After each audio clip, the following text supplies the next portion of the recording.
বিসমিল্লাহির রহমানির রহিম। আৰম্ভ কৰিছোঁ পৰম কৰুণাময় পৰম দয়ালু আল্লাহৰ নামত। ألف لام ميم আলিফ লাম মিম।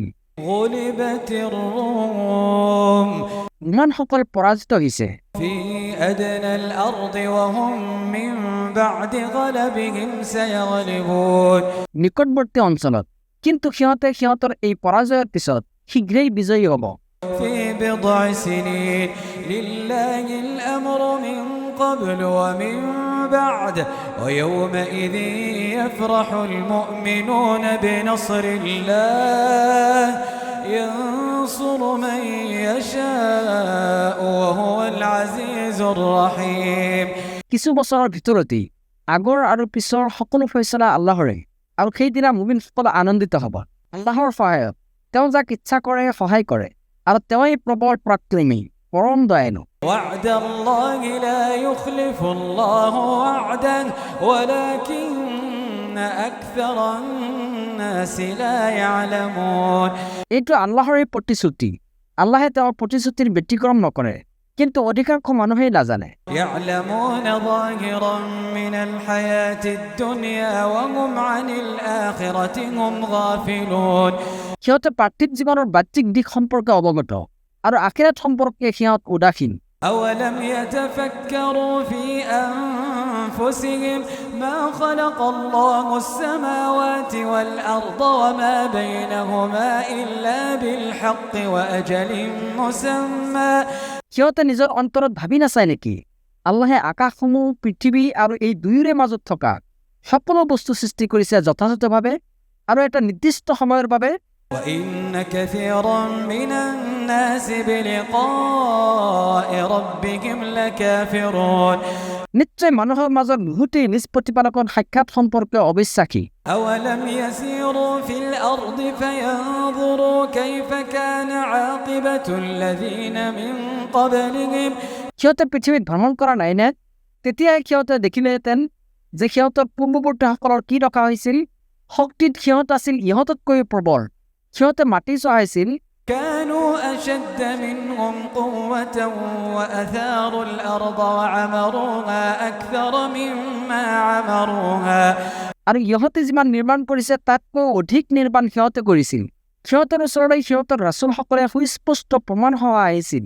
وجاءتهم رسلهم بالبينات فما كان الله ليظلمهم ولكن كانوا أنفسهم يظلمون দৰাচলতে আল্লাহ এনেকুৱা নহয় যে তেওঁ সিহঁতৰ প্ৰতি অন্যায় কৰিছে, বৰং সিহঁত নিজেই নিজৰ প্ৰতি অন্যায় কৰিছিল। ثم كان عاقبة الذين أساءوا السوء أن كذبوا بآيات الله ثم كان عاقبة الذين أساءوا السوء أن كذبوا بآيات الله وكانوا بها يستهزئون এতেকে যিসকলে বেয়া কৰিছিল সিহঁতৰ পৰিণামো বেয়া হৈছিল, কাৰণ সিহঁতে আল্লাহৰ আয়াতসমূহক অস্বীকাৰ কৰিছিল আৰু তাক লৈ ঠাট্টা বিদ্ৰূপ কৰিছিল। الله يبدأ الخلق ثم يعيده ثم إليه ترجعون আল্লাহে সৃষ্টিৰ সূচনা কৰে, তাৰপিছত তেওঁই ইয়াৰ পুনৰাবৃত্তি কৰিব, তাৰপিছত তোমালোকক তেওঁৰ ওচৰতেই প্ৰত্যাৱৰ্তন কৰোৱা হ'ব। ويوم تقوم الساعة يبلس المجرمون যিদিনা কিয়ামত সংঘটিত হ'ব সেইদিনা অপৰাধীসকল হতাশ হৈ পৰিব। ولم يكن لهم من شركائهم شفعاء ولم يكن لهم من شركائهم شفعاء وكانوا بشركائهم كافرين আৰু আল্লাহৰ লগত কৰা সিহঁতৰ শৰীকসকল সেইদিনা সিহঁতৰ বাবে চুপাৰিশকাৰী নহ'ব, আৰু সিহঁতে সিহঁতৰ চৰিত্ৰিত উপস্যবোৰক অস্বীকাৰ কৰিব। ويوم تقوم الساعة يومئذ يتفرقون আৰু যিদিনা কিয়ামত সংঘটিত হ'ব সেইদিনা সিহঁত বিভক্ত হৈ পৰিব। فأما الذين آمنوا وعملوا الصالحات فهم في روضة يحبرون এতেকে যিসকলে ইমান আনিছে আৰু সৎকৰ্ম কৰিছে তেওঁলোকে জান্নাতত সুখ শান্তিত থাকিব। وأما الذين كفروا وكذبوا بآياتنا ولقاء الآخرة فأولئك في العذاب محضرون যিসকলে কুফৰি কৰিছে আৰু আমাৰ আয়াতসমূহক অস্বীকাৰ কৰিছে, লগতে আখিৰাতৰ সাক্ষাতক অস্বীকাৰ কৰিছে, সেই সকলো লোককে শাস্তিৰ মাজত উপস্থিত কৰা হ'ব। فسبحان الله حين تمسون وحين تصبحون وله الحمد في السماوات والأرض وعشيا وحين تظهرون লগতে আবেলিৰ সময়ত আৰু যেতিয়া তোমালোকে দুপৰীয়া টোপনিত হোৱা, তেওঁৰ বাবে সকলো প্ৰশংসা আকাশসমূহত আৰু পৃথিৱীত।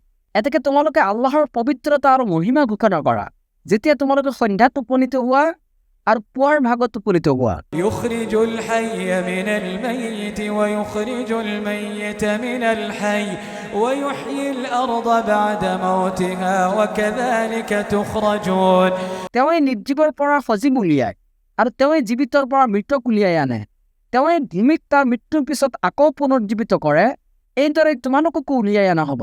ومن آياته أن خلقكم من تراب ثم إذا أنتم بشر تنتشرون আৰু তেওঁৰ নিদৰ্শনাৱলীৰ মাজত এইটোও এটা যে তেওঁ তোমালোকক মাটিৰ পৰা সৃষ্টি কৰিছে, তাৰ পিছত তোমালোকে এতিয়া মানুহ হৈ সৰ্বত্ৰ সিঁচৰিত হৈ পৰিছা। ومن آياته أن خلق لكم من أنفسكم أزواجا لتسكنوا إليها وجعل بينكم مودة ورحمة إن في ذلك لآيات لقوم يتفكرون আৰু তেওঁৰ নিদৰ্শনাৱলীৰ মাজত এইটোও এটা নিদৰ্শন যে তেওঁৱেই তোমালোকৰ বাবে তোমালোকৰ মাজৰ পৰা তোমালোকৰ যোৰা সৃষ্টি কৰিছে, যাতে তোমালোকে সিহঁতৰ ওচৰত প্ৰশান্তি লাভ কৰা। আৰু তেওঁৱেই তোমালোকৰ মাজত পাৰস্পৰিক প্ৰেম আৰু চেনেহ সৃষ্টি কৰিছে। নিশ্চয় ইয়াত আছে বহুতো নিদৰ্শন সেই সম্প্ৰদায়ৰ বাবে যিসকলে গৱেষণা কৰে। ومن آياته خلق السماوات والأرض واختلاف ألسنتكم وألوانكم إن في ذلك لآيات للعالمين আৰু তেওঁৰ নিদৰ্শনাৱলীৰ মাজত আছে আকাশসমূহ আৰু পৃথিৱীৰ সৃষ্টি, লগতে তোমালোকৰ ভাষা আৰু বৰ্ণৰ বৈচিত্ৰতা। নিশ্চয় ইয়াত জ্ঞানীসকলৰ বাবে আছে বহুতো নিদৰ্শন। ومن آياته منامكم بالليل والنهار وابتغاؤكم من فضله إن في ذلك لآيات لقوم يسمعون আৰু তেওঁৰ নিদৰ্শনাৱলীৰ মাজত ৰাতি আৰু দিনত গ্ৰহণ কৰা তোমালোকৰ নিদ্ৰাও হৈছে এটা নিদৰ্শন, লগতে তেওঁ অনুকৰণৰ ফলতে তোমালোকে জীৱিকা অন্বেষণ কৰা। নিশ্চয় ইয়াৰ মাজত আছে বহুতো নিদৰ্শন সেই সকলো সম্প্ৰদায়ৰ বাবে যিসকলে শুনা পায়। ومن آياته يريكم البرق خوفا وطمعا وينزل من السماء ماء فيحيي به الأرض بعد موتها إن في ذلك لآيات لقوم يعقلون আৰু তেওঁৰ নিদৰ্শনাৱলীৰ মাজত এইটোও এটা নিদৰ্শন যে তেওঁৱেই তোমালোকে ভয় আৰু আচাৰ সঞ্চাৰক ৰূপে বিদ্যুৎ দেখুৱায় আৰু আকাশৰ পৰা পানী বৰষায় আৰু তাৰ দ্বাৰা তেওঁ মৃত ভূমিক পুনৰুজ্জীৱিত কৰে। নিশ্চয় ইয়াত আছে বহুতো নিদৰ্শন সেই সম্প্ৰদায়ৰ বাবে যিসকলে অনুধাৱন কৰে। ومن آياته أن تقوم السماء والأرض بأمره ثم إذا دعاكم دعوة من الأرض إذا أنتم تخرجون তেওঁৰ নিদৰ্শনাৱলীৰ মাজত আৰু আছে যে তেওঁৰ আদেশতে আকাশ আৰু পৃথিৱীয়ে ভাৰসাম্য ৰক্ষা কৰি আছে। তাৰ পিছত আল্লাহে যেতিয়া তোমালোকক মাটিৰ পৰা উঠিবলৈ এবাৰ আহ্বান কৰিব, তেতিয়া তোমালোকে ওলাই আহিবা। وله من في السماوات والأرض كل له قانتون আকাশসমূহ আৰু পৃথিৱীত যি আছে সেই সকলো তেওঁৰেই অনুগত। وهو الذي يبدأ الخلق ثم يعيده وهو أهون عليه وله المثل الأعلى في السماوات والأرض وهو العزيز الحكيم তেওঁৱেই সৃষ্টিৰ সূচনা কৰে, তাৰ পিছত তেওঁৱেই ইয়াৰ পুনৰাবৃত্তি কৰিব আৰু এইটো তেওঁৰ বাবে অতি সহজ।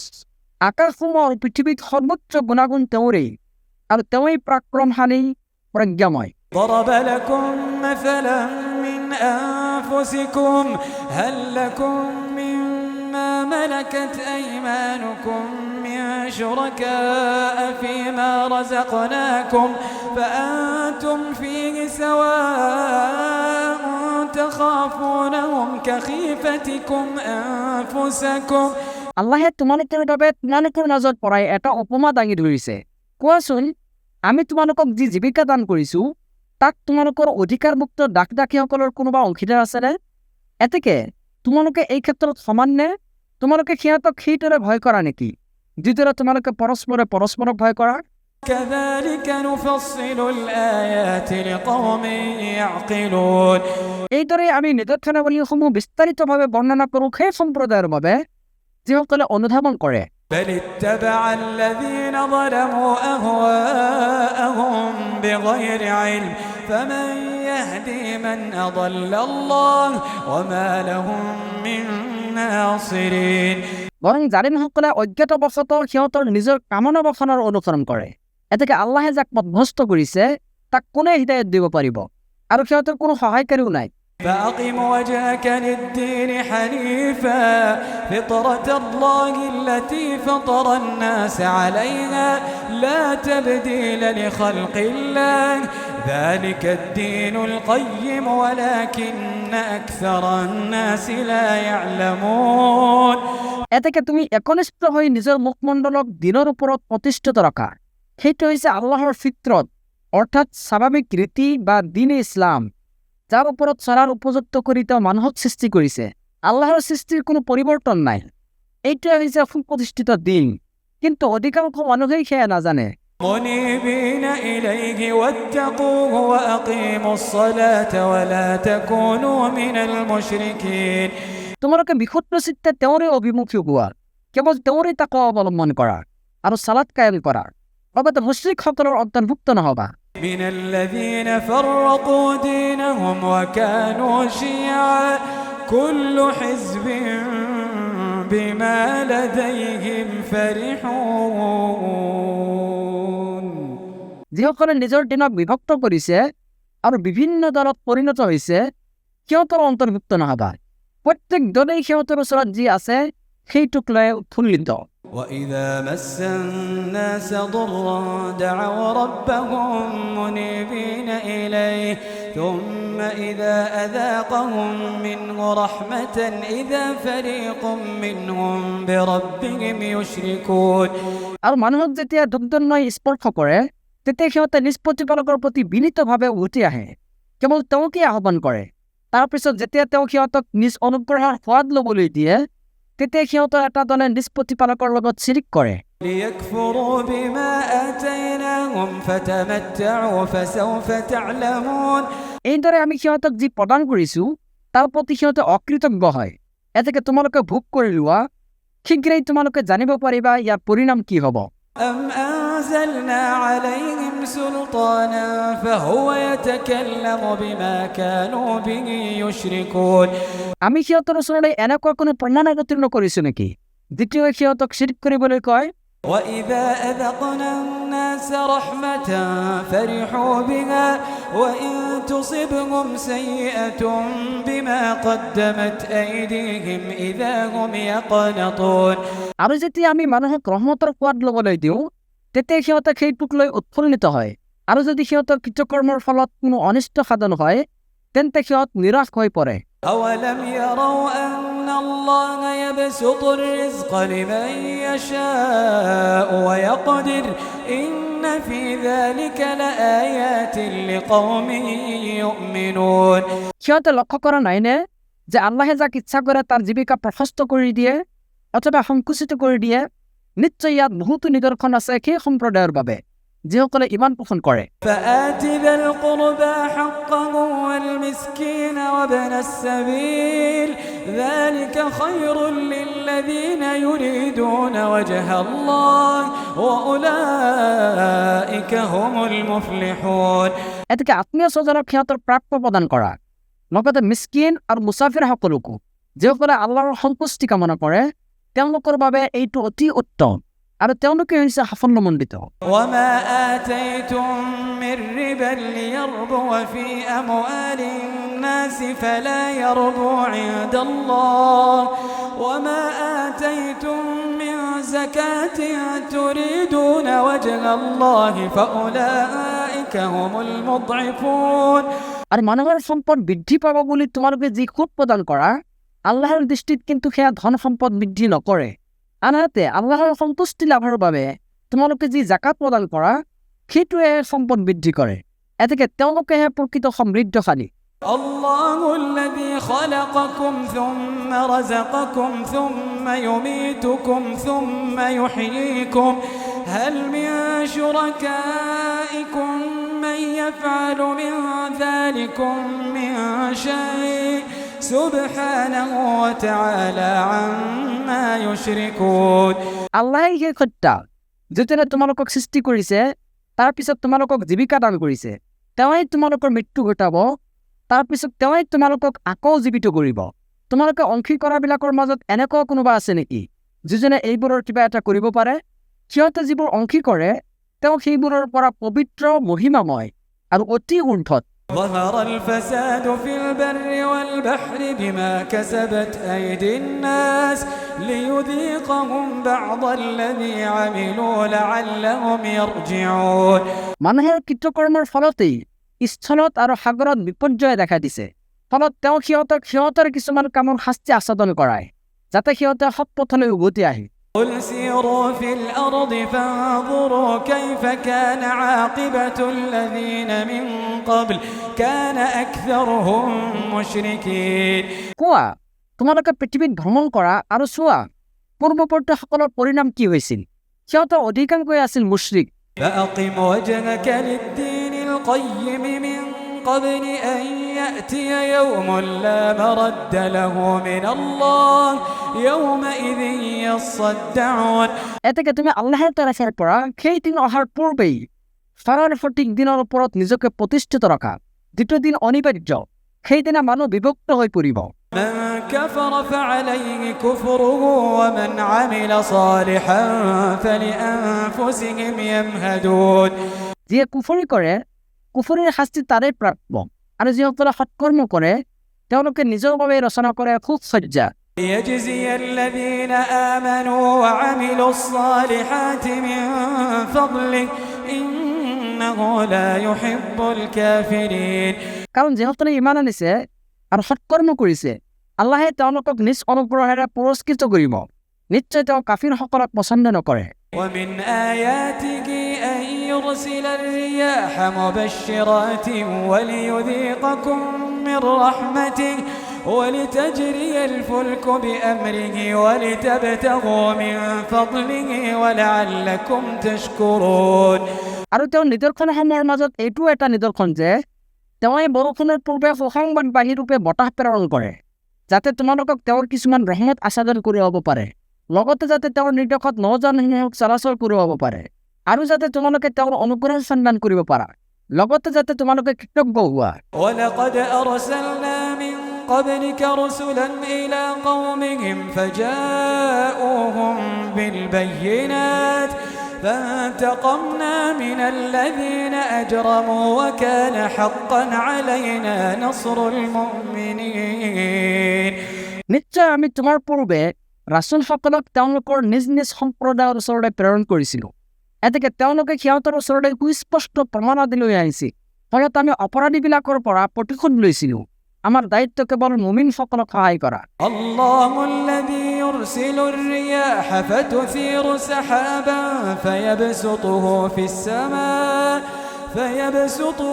السماء كيف يشاء ويجعله كسفا فترى الودق يخرج من خلاله আল্লাহেই সেই সত্তা যিজনে বতাহ প্ৰেৰণ কৰে ফলত ই মেঘমালাক সঞ্চালিত কৰে তাৰ পিছত তেওঁ ইয়াক যেনেকৈ ইচ্ছা কৰে আকাশত প্ৰসাৰিত কৰি দিয়ে আৰু ইয়াক খণ্ড বিখণ্ড কৰি দিয়ে ফলত তুমি দেখিবলৈ পোৱা তাৰ মাজৰ পৰা ওলাই আহে বৰষুণৰ টোপাল فإذا أصاب به من يشاء من عباده إذا هم يستبشرون তাৰ পিছত তেওঁ যেতিয়া ইয়াক তেওঁৰ বান্দাসকলৰ মাজৰ পৰা যিসকলৰ প্ৰতি ইচ্ছা কৰে পৌঁছাই দিয়ে তেতিয়া তেওঁলোক আনন্দিত হয় وإن كانوا من قبل أن ينزل عليهم من قبله لمبلسين যদিও তেওঁলোকে তেওঁলোকৰ প্ৰতি বৰ্তন অহাৰ পূৰ্বে একান্ত নিৰাশ হৈ পৰিছিল। فانظر إلى آثار رحمة الله كيف يحيي الأرض بعد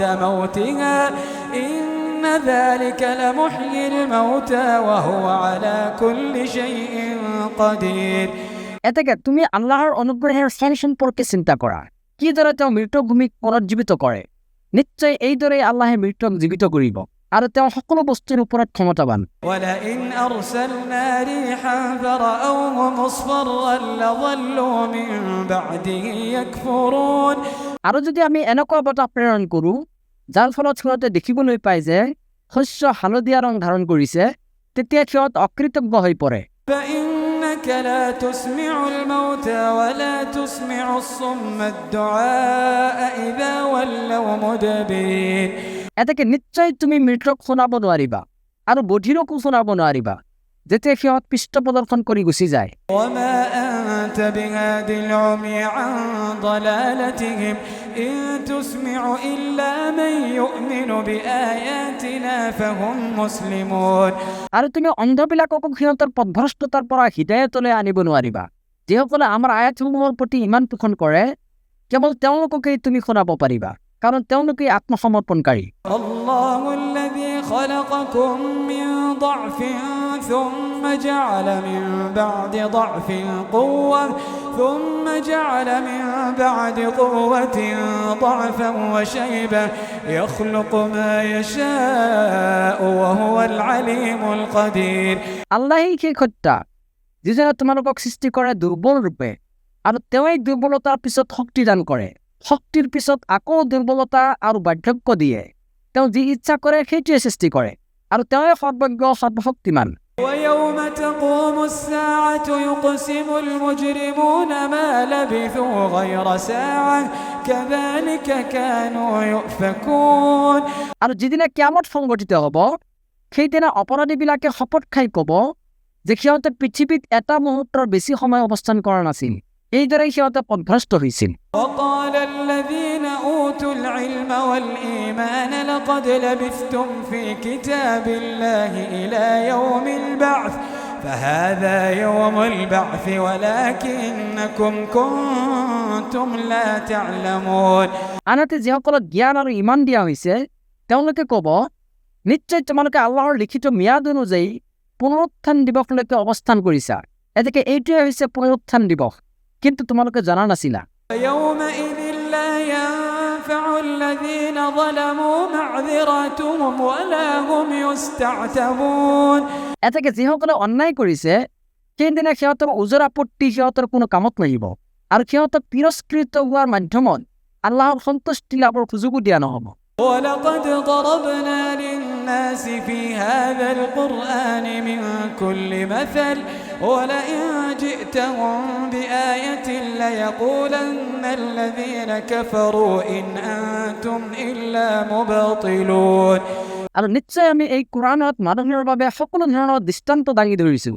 তুমি যদি সিহঁতৰ ওচৰত কোনো নিদৰ্শন উপস্থিত কৰা, তেন্তে যিসকলে কুফৰি কৰিছে সিহঁতে অৱশ্যে ক'ব তোমালোক হৈছে বাতিলপন্থী। كذلك يطبع الله على قلوب الذين لا يعلمون। এইদৰে আল্লাহে মোহৰ মাৰি দিয়ে সেই সকল লোকৰ অন্তৰত যিসকলে জ্ঞান নাৰাখে। فاصبر إن وعد الله حق ولا يستخفنك الذين لا يوقنون। এতেকে তুমি ধৈৰ্য ধাৰণ কৰা, নিশ্চয় আল্লাহৰ প্ৰতিশ্ৰুতি সত্য। লগতে যিসকলে দৃঢ় বিশ্বাসী নহয় সিহঁতে যেন তোমাক বিচলিত কৰিব নোৱাৰে।